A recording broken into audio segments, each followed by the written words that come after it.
ఆంధ్రప్రదేశ్ ప్రభుత్వ సలహాదారు వైఎస్ఆర్సీపీ ప్రధాన కార్యదర్శి సజ్జల రామకృష్ణారెడ్డిపై క్రిమినల్ కేసు నమోదైంది. ఆయనపై గుంటూరు జిల్లా తాడేపల్లి పోలీసులు కేసు నమోదు చేశారు.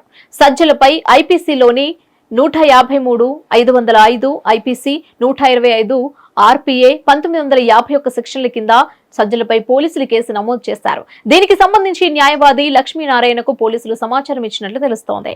ఏపీ ఎన్నికల కౌంటింగ్ ఏజెంట్లకు సంబంధించి సజ్జలు చేసిన వ్యాఖ్యలపై చర్యలు తీసుకున్నారు. ఆయన వ్యాఖ్యలపై తెలుగుదేశం పార్టీ నేత దేవినేని ఉమా మహేశ్వరరావు, న్యాయవాది గుడపాటి లక్ష్మీనారాయణ పోలీసులకు ఫిర్యాదు చేయడంతో పోలీసులు కేసు నమోదు చేశారు.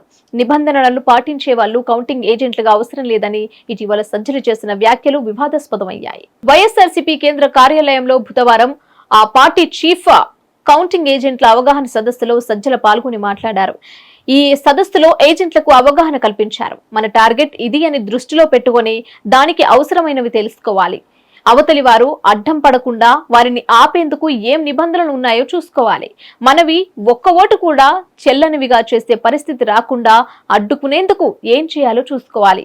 అంతే తప్ప రూల్ అలా ఉంది కాబట్టి దాని ప్రకారం పోదామని మనం కూర్చోకూడదు అన్నారు. అంతేకాకుండా మనకు అనుకూలంగా అవతలి వాళ్ళ ఆటలు సాగకుండా రూల్ ని ఎలా చూసుకోవాలి, అవసరమైతే దానికోసం ఎంతవరకు ఫైట్ చేయాలనేది నేర్చుకుందాం.